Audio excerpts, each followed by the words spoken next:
It's a comic bone zone, round two, 2.1. To 2.2. So this is the rebrand. Welcome. You're here for it. We are now 9 panels. Fuck that. We're like 22 panels, Love that. 22 panel grid. Anyway, talk comics to me. I'm Champ Champenstein, I'm Heather. and we're here to talk about comic books. Heather has no comics. I have lots and lots and lots of comics. So many. That's crazy how many you have this Yeah, week. it's okay. I can read. I read really fast. I thought I did, but man, are you fast. Just so quick. Okay, you go. You start. Okay, I'll go first. Um, I have Vanity. This is issue number 3. This is just a little origin story about uh, Countess Elizabeth Bathory from Austria. That's literally it. In this issue, she's a little bit older and she's kind of doing her travels across the land, and she discovers that women are being murdered and burned for being witches. So she's trying to figure out a way to like save the women who obviously aren't doing anything wrong, but they're just condemned by the church and stuff. And that's what this issue is. So it's a nice little story. I really like the feel of the book, Yeah. like the actual like physical feel. The art is pretty cool. There's like really good dialogue between characters and stuff when it comes to like the historical aspect, because like there's not a lot known about Elizabeth Bathory. Mhm. Um, so I mean it's all pretty much open. You can do whatever you want with it, and I just think that it's very creative. All right. Cool. Fun. Yeah, Yeah, I remember liking that first issue, but definitely not enough to just keep it just because of, yeah, my giant yeah. pile of comics. It is, this issue in particular was pretty dense. Like there was a lot of words in it, but it flows really well. Like it's despite how much there is to read, it's easy to read. Okay. So I like it. And I think there's like one issue left in this volume, and then they're doing like a volume 2 where she is actually like the countess and starts bathing in virgin's blood and stuff. So I'm excited. Yes, yes. That seems like something you'd be excited for sure. I just want the murders. Yeah, yeah. Checks out. Okay. Are we ready for me? Yes. I'm gonna blow through this, boys. Um, nope, I'm out of focus again. Never in focus. I don't know why So I just tried to fix it for you. we'll see what happens. Okay, so I have What Remains. This is a little graphic novel about the personal and political histories of Colombia. It's a little bio comic graphic novel about Colombia through like, sorry, I can't remember when it starts, like flashbacks between like the 50s all the way to like now. It's pretty like brief history, but it's really, really interesting. I really, really enjoyed it.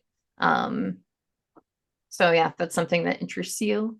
I think it's worth checking out. Just like talks about the difficulties of Colombia and all of the people who have been, just like disappeared there. It talks about like the banana massacre that happened. Okay. So I really, like I said, I really enjoyed it. It was pretty brief. It was obviously from the author Camilo Aguirre's point of view. So, it has a little bit of like a personal lean to it, but not in a way that's like overbearing. He's pretty straightforward about stuff. Okay. And plus, it's like, something that's meaningful to him. So that's also interesting. And then next I have Kroma. This is issue number 3. I'm going to be pretty brief about this just because Heather has not read it and I think she'll enjoy it. She said she might read it in trade, so I'll just book's great. I really, really love it. I really love the use of colors, especially with the like dynamics of the grays within the story. I really like the way the world is like opened up, the way you're like really like introduced to characters. It's just really solid book, really great storytelling. Um, it's going to be interesting because it's only 4 issues, so it's going to wrap up this next issue. And I really want more, but I also will be satisfied with just the 4. Like it's a really nice, like fleshed out world and fleshed out story for just 4 issues, even if they are like oversized. Mm-hmm. So yeah, Kroma, just about I guess a girl who's considered like a outcast because of like the way the world is situated, and she has been freed by a young man who is like entrenched in the religion there that like is keeping her like imprisoned. That's kind of just like the story goes on from there. Really good. um and then I don't have anything to say about this, but I did want to mention that this book came out. This is Giga, this is issue number 5. The last issue, number 4, came out in June of 2021. So I did not read this because I don't even remember if I kept the issues or if I got all of the issues. So I didn't read it, but it's like a story about like mech kind of like God situation. I can't 100% remember, but this does look like it picks up like right from the end of the 4th issue. So I would really have to go back. Anyway, that's all I have to say about that. I really I understand why Vault had that like weird hiatus sort of thing, but it is like really bad for like small books like this where I'm just like, I don't want this. I don't know what's happening. Yeah, I just I would have rather got like the old school book just like disappears forever and I don't know what happened to it situation happen with like, the same with other vault books where I'm just like, I don't know, will they ever come back? Or just like drop a trade. I don't know. I don't care. I still respect you, Vault. I still love you. This is just a unfortunate series of events. Mm-hmm. Some books just take too long. Yeah, and that one definitely did. Like, just I can barely remember what the fucking book is about. I just remember, let's see, there's one kid, um, and there's a robot. Yeah, I remember like enjoying it. Okay, I'm gonna read this list for the first issue just I didn't because. even read it. I just remember you talking about it. Yeah, nobody knows why the skyscraper-sized mechs known as Giga fought their bitter centuries-long war. All they know is that when the fighting finally stopped, the dormant Giga became humanity's new habitat and new gods in one. When disgraced engineer Evan Calhoun finds an apparently murdered Giga, his society and fascist tech-centered religious order that controls it are rapidly thrown into chaos. So, okay, I kind of had it. I was kind of afraid that I was mixing up, like we only find them in this, Mm-hmm. but I wasn't. But they kind of have different yet similar ideas, Yeah, very similar. except for they don't eat them. Anyway, that's Giga. That's issue number 5. That was something I didn't expect to happen. Let's talk about Barbaric. Okay. This is Barbaric. This is the start of a new story. It's Hell to Pay, issue number 1. Owen is in hell, and Soren, Steel, and the Axe are trying to figure out a way to find him, but they have to locate the orcs that sent Owen to hell. That's pretty much it. But they run into like they run into an old friend, and Owen in hell runs into an old friend. I love this book so much. Yeah, it's really good. Like I said, I I like it. I just miss like having Owen as a centerpiece because I feel like he's such an interesting character. Not that I don't enjoy Steele and what was her name? Soren. Soren, yeah. I don't know. I don't think I really do like Soren very much, but I don't, and there's like many reasons I don't. But it's just not. I don't feel like she's very well written. Yeah, it's just not the same story when it's not Owen. Like I like Hmm. Steele a lot. I think Steele is a really cool character, but it's because he's like a self-loathing vampire and I'm into that. But like if it was just him in the axe, I'd love to follow that. You know how Yeah, traumatizing that would be for him to just be stuck with the axe the whole time? true, true. But yeah, no, it's still really good. I still really enjoy it. And I'm interested to see where this story arc goes, just because it is such a fun, like, little ride. I did see in the newest previews that he has like a new like book called The Mighty Barbarians, which Hmm. I for some reason read that there's time travel in it. There's definitely not time travel in it. I just like skimmed the solicit and I don't know how I saw time travel. Maybe I just read another solicit like mixed up in there. Regardless, barbarians, barbaric. I ordered it just to see like what happens. I did too. I was like, let's do it. um, so yeah, barbaric. Hell to pay. It's good. All right. We Okay. ready? Yes. Next, we have House of Slaughter. This is issue number 11. This is also a new story arc. I I'm forget what in. its name is. Jace. Yeah, I don't know why I keep getting his name mixed up with the kid. I'm like, no, the kid's name is Sunny. Yeah. Yeah, it's just following Jace after the events of what happened in the very first story arc with Aaron and stuff like that. You get a little more insight into like him as a person. Hmm. Yeah. I really like the way this started. Like the introductions to like the other house. I really like the art a lot. I'm Yeah, a it looks huge really good. and like the tone is like really interesting, but uh yeah, Tate Brumble is back on the writing for this story arc. Is the art credit in the back? Yeah, Antonio Fuso, colored by Okay. Miguel Muerto. Yeah, it Yeah. just looks fucking great. I'm excited. I'm excited to see what happens. I don't know, just a sucker for this book, sucker for this world, obviously. Yeah, this book is really, really good. I I More like it. something is give me more something is killing the children. All right, give me a second to sip on a coffee. Hmm. And next, I have Art Brute. This is issue number 2. This is a story about a detective who gets hooked up with a guy who can kind of go behind paintings into this other world, and they're trying to figure out a series of like art murders. And this cover is pretty funny because it says, "Who's your dada?"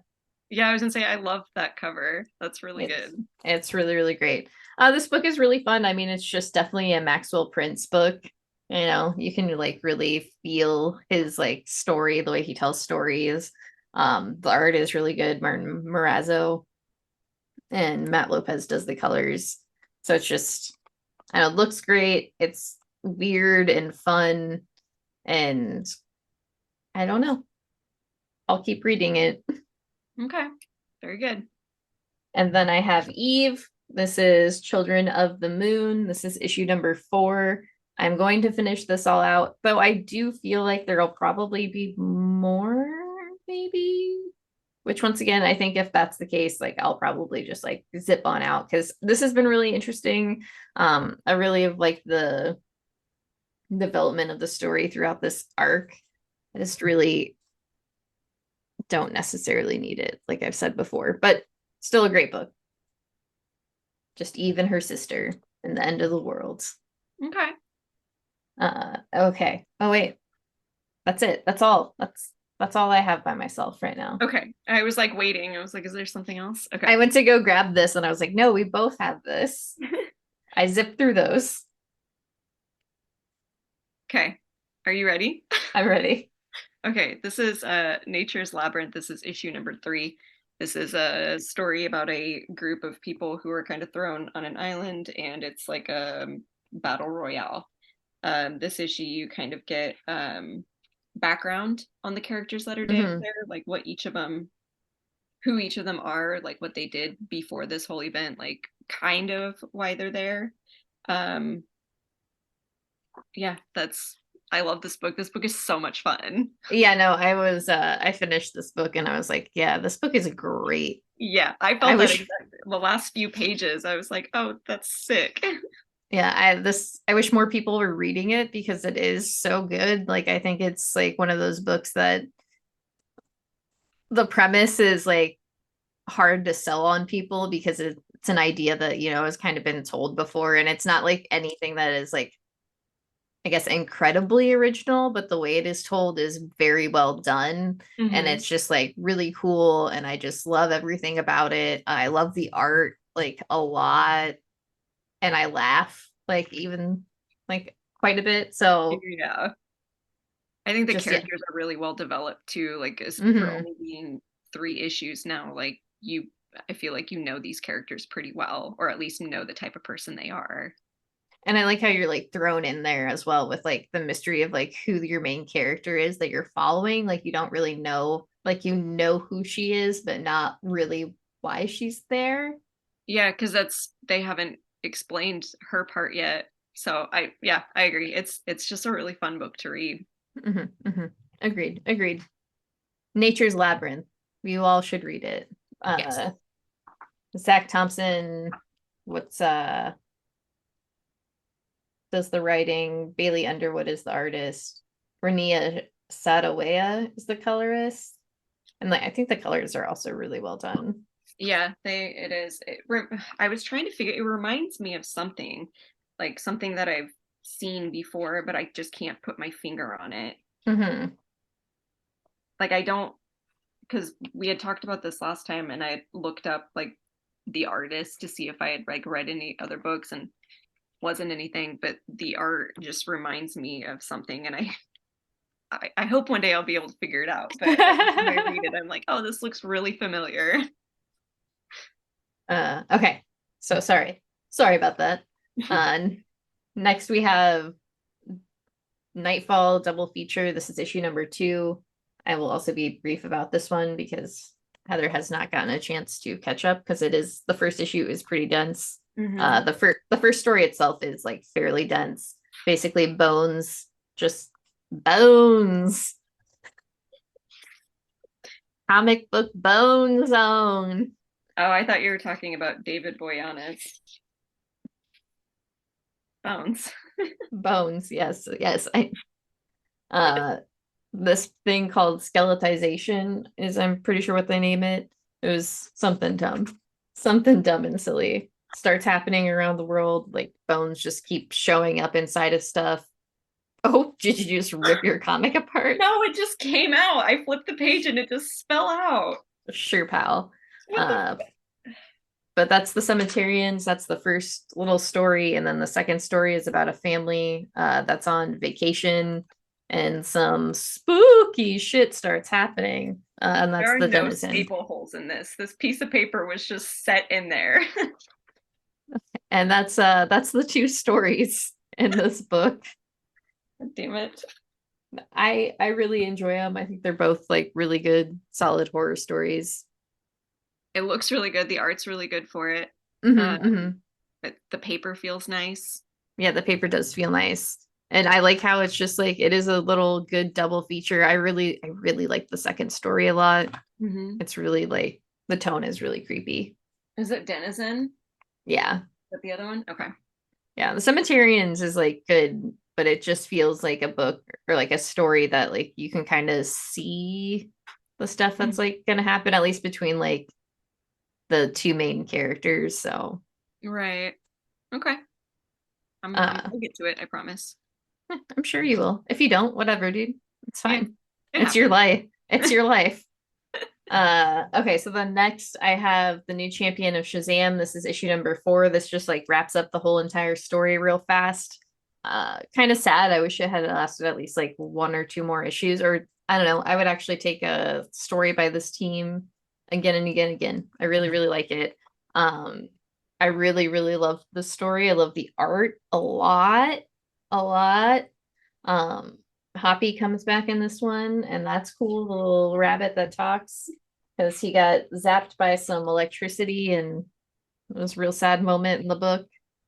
And so you don't find like you find out like more about like what happens to Mary and like Lazarus Planet. It looks like that we were once gods, which I might read off the wall because I do really like Mary as a character, and if it kind of kept this tone, I would enjoy it. But we'll see.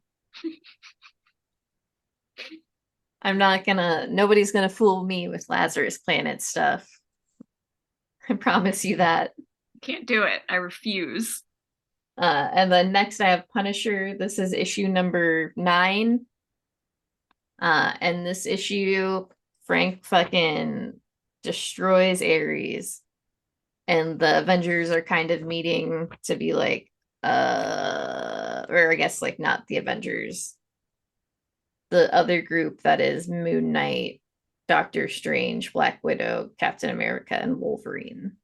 Yeah, they're like, we got to stop him. He's doing too much. Yeah, that's basically it. That's like really it. They're like, what do we do when Frank Castle is literally like a god and out of control?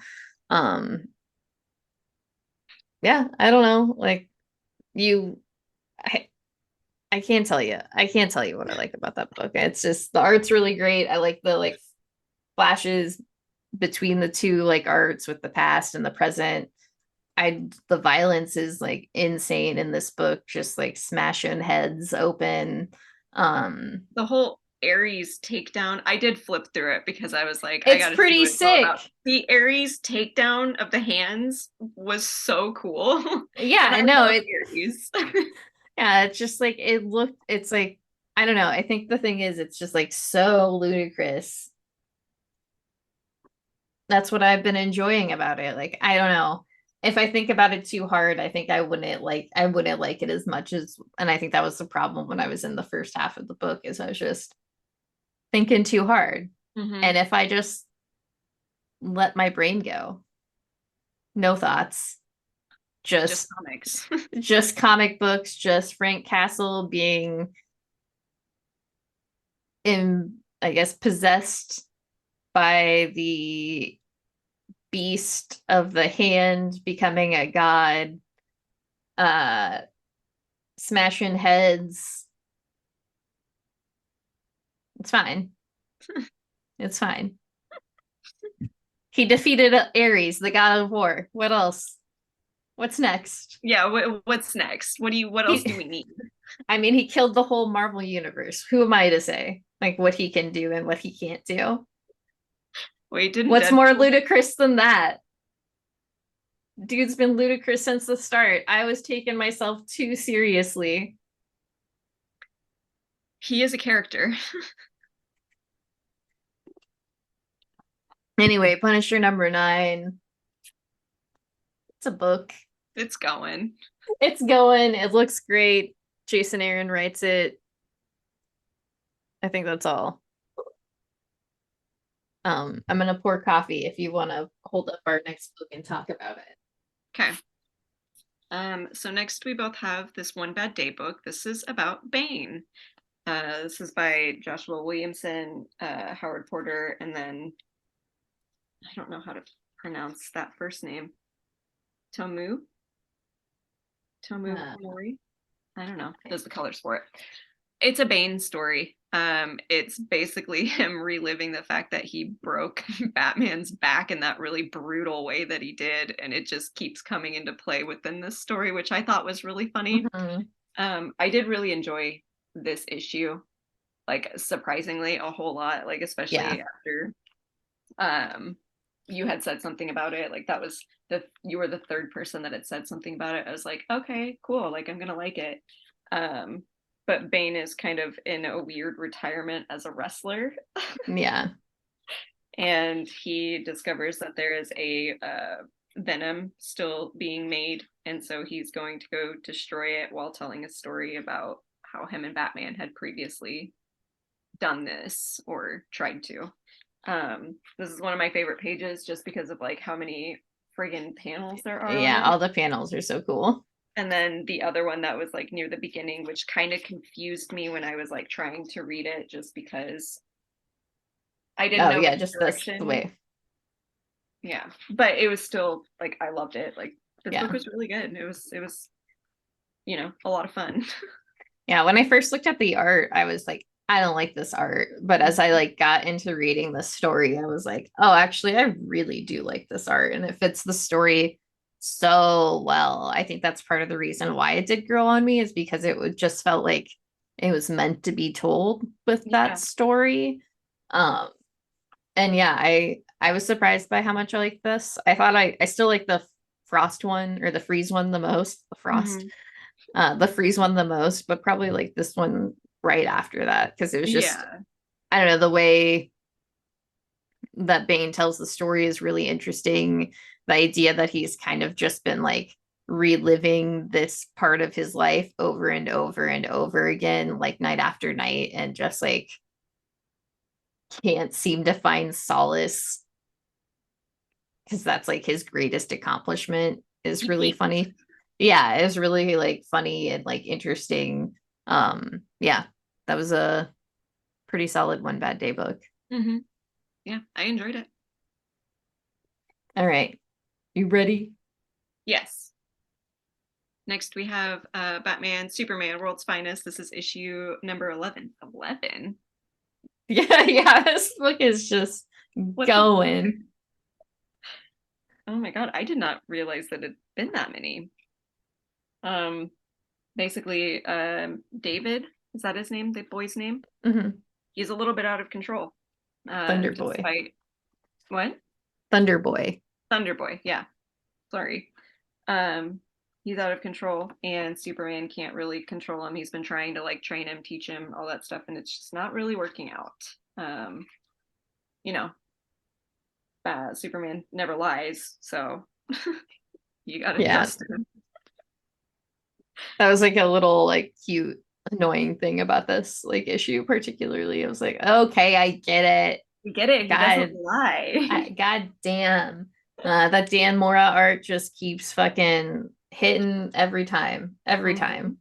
That One of dude my just won't quit at all.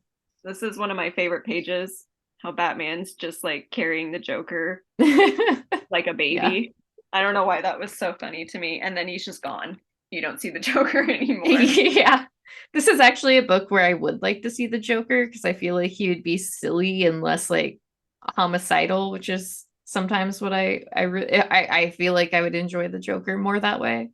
Yeah, he's just I need pulling pranks on people. yeah, I just need a silly guy who doesn't murder people silly like just is silly and maims people. Hmm. He's fun. That's the theme of the day. Superman That's doesn't lie, and these books are fun. fun. But yeah, World's Finest is just a it is a literal little fun book. Yeah, it's very good. All right, you ready for what's next? Oh yeah, I forgot you don't have any more. Yeah, I'm done. All right. Next we So have a next, oh Immortal god. X-Men. I was just saying the name. It's Immortal X-Men. It's number 10. This is Uh leading into the Sinister War shit that's going on. it's a sinister, bro. It's It starts next week. uh, that's right. I can't keep up with all that the X-Men are doing, like all the events and stuff. I don't. It's a I lot. I mean, right now I think that like I mean that's it. I think No, the I thing mean like what it's one after another. Like it's just yeah. like the big things that are happening. Maybe it's just like within Marvel. I don't know, but either way, we just got done with Judgment Day, and there's been like 3 issues, and now we're just going into a whole nother thing. But it's a Sinister thing, which is fine. But like, I don't. Well, the problem is like they alluded to all of this stuff like pre Judgment Day and then Mhm. went into Judgment Day. So Judgment Day really like cut all like it would feel more like cohesive if this happened before Judgment Day. Like if all of these issues kind of like took place after another Mhm. rather than like, I don't know, like a year later or like half a year later. Mhm. So then the story does feel like like more like one and not like, oh, what the fuck? We just got out of Judgment Day. Why the fuck is this happening right now? Yeah. Like, uh, I don't know. I am excited for the Sinister stuff. I do think it is like has been a little unfortunate, like the way it played out with like Axe just finishing like a couple months ago Hmm. and kind of just like jumping into this, though it is like a smaller sized event. Um, the reveal at the end of this was just like, okay. Yeah, I was very, very confused because, like I said, I forgot to read the issue before. So I Mhm. had no idea like what was even happening in this. I was like, wait, I feel like I missed something crucial. So I had to go back and read issue number 10, which helped a lot. Right. Number 9. I had to go back and read number 9. Yeah. Um, so yeah, I do like where it's going and stuff, and I like the weird shit that Sinister has been doing like this whole time. Hmm. But I don't know, we've had the conversation before about how they exile people and stuff like that and that whole situation, and is I don't know. I guess we'll see. Yeah, we'll really see what happens. I feel like it's also just like event burnout. Hmm. Like there's just so many events and so many things happening. And I don't know, a lot like you and I think have pulled out of like big two books a little bit more. Like we have like a lot of like mini series within like Marvel or DC. Hmm. But beyond that, we're not really like reading a lot of those like main title series, or we've dropped off of them like Moon Knight. Hmm. So It's hard. I think this one is like one of the last ones that I have. Like I do have X-Men Red and Legion too, but I mean they're like the same. It's like all yeah. the same. Yeah. And I think that's like like it felt like a little more whole and original when like House and Powers came out. Like those books just felt so like so meant to be one, you Hmm. know? And then like X of Swords felt that way too. Like, I don't know. I feel like that X of Swords event really like changed the way I look at events. And now I'm like, mm, those books were so well done and like a piece together. Hmm. And now I'm like, no, these aren't as good.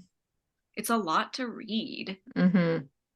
It's, whatever. I'm just Anyway, that's complaining to complain. yeah, that's Immortal X-Men. It's a fun book. We're gonna go into Sins of Sinister next week, see what that little turd is up to. Because we do love him. Oh He's a yeah, bad person, but he's fun. he's a terrible guy, out to do no good. Hmm. But yeah, just doing it really flamboyantly. Yeah. I mean, if I looked like that, I'd probably be doing the same shit. All right. Okay, are you ready? Yes. This is last. This is This what's the is furthest place from here. This is yes, also number 10. yes. This just gives a little more background into Sid and what Sid has been doing this whole time. Hmm. I would like I liked how fast this issue went with like showing everything Hmm. because it was just like such a quick succession, but you got a very like full idea of like all of the shit she had been through within like the last like I don't know, at least like what a week and a half, Hmm. Yeah, it's or been at least a few days. it's yeah, and all the different people that she ran into and like the map. I thought that was so cool. I loved seeing Yeah, the map. yeah, the map. I was like, oh my god, I love it. It makes me want to whip out all of the variants that were the map and put them together. We should have them all. You should do that. You should pull them all out and like take a picture of them. Yeah, be really cool. But yeah, this Mhm. I don't know. I've really liked this last story arc quite a bit. Um, not saying that I didn't like the first story arc, and I think if I went back and read it again, I think I'd like it more. Mhm. Just because I don't know, like the first read I had on it was like a lot different than like what I'm having on this second half of the book, Mhm. and I don't know why.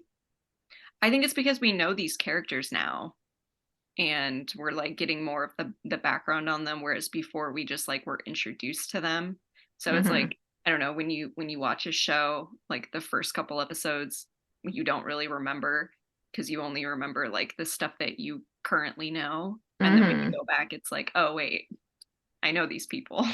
Yeah, yeah, I do. I just really feel like going back and rereading that first story arc, I'd really benefit from it and like maybe take a little bit more out of it that I didn't take out of it the first time. Hmm. Um, yeah, I don't know. I'm really interested to see like I assume this book has an end.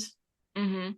I don't There feel like has it's yeah, it doesn't feel like it's gonna end soon, but it seems like it's on those like steps. to. Hmm. Yeah, because it's And giving you like the whole story. So yeah, yeah. I'm sure we'll get there. And if we do get there in like a couple issues, that's fine. But like I don't know. I take a little bit more Hmm. for sure.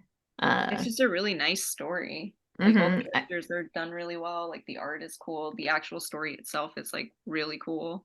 mhm.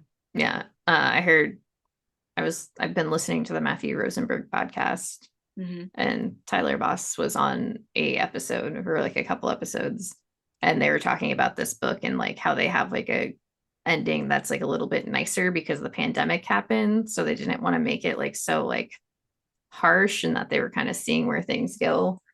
And honestly, like you know me, I love those bad like those endings where it's just like very like, oh, that wasn't good. Hmm. Yeah, those are my favorite, but the ones that are when they're like nice, they just make me feel nice. Which is probably why Yeah. I don't like them because I'm like, ugh, That's not real. I don't want this on yeah. me. Give me the real stuff. Bring me down to real life level. But yeah, I thought that was a really interesting like thing. I would suggest if people do like comic book creators or Matthew Rosenberg, that podcast, Ideas Don't Bleed. I'm plugging somebody else's podcast without, It's Matthew fine. Rosenberg. I hope you get listens because of this. But yeah, I found that podcast like very, very interesting. Um, just because there's a lot of really in-depth talk about comics. I've wanted to pick up other comics because of it, but I don't need them, so I'm not going to, no matter how nice the people sound on the podcast. Seb Wells, you sound like the nicest man on the earth. I don't need to read Amazing Spider-Man. Uh, but yeah, that was like I said, I thought that was something interesting that they were talking about. And now I'm like very like, okay, what's gonna happen at the end? Hmm. Even though I have no fucking clue what's gonna happen at the end of this book. Like this book is such a like story where I have no idea. I think that's probably the reason we might like it so much is because I'm sure there are like clues in there or like it hints at something that's going to be happening, but like we don't know this world. We've never been a part of this world. So like we don't know what's happening. What's happening? We just like reading this story and following these kids as they Yeah. try to figure out what's going on because we are in the same boat. Mm-hmm. Mm-hmm. Anyway, that's really all I have to say about that book. I think it's good. I think it's worth reading. It's really, really grown on me quite a bit. Hmm. Me too. Anyway, what's the furthest place from here? Issue number 10. Yeah. That was That's it. our last that's the last book. We did it. That's all we That got. was I feel like that was pretty quick. Thanks for listening to us. We really, really appreciate it. It means a lot. So go support your local comic shop, go buy some comics, support your local libraries, take care of each other, love one another. Like again. If you are in Nebraska or any state that's like been passing crazy anti-trans and anti-drag bills, please, especially if you are like cisgender, speak out about it because it's just need your voices, need somebody else like pushing. It means a lot. Heather, what do you got? Yeah. Bigotry is not cool. That's not funny. That's true, but like, I just wanted to say it. I never say anything like that. yeah. Heather's not wrong. Bigotry is not cool. Standing up for others is super cool, especially when, you know, feels like the whole entire world is pushing up against you, and especially when they're targeting young people who really have not a lot of voice. That's all I had to say about that. Heather, any other last things you have? Nope, I said everything I wanted to. All right. Well, thank you for listening. We love you, and we'll see you on the flippity flip flop. Nobody can see my hands. There we go. It's like it's always sunny. Later.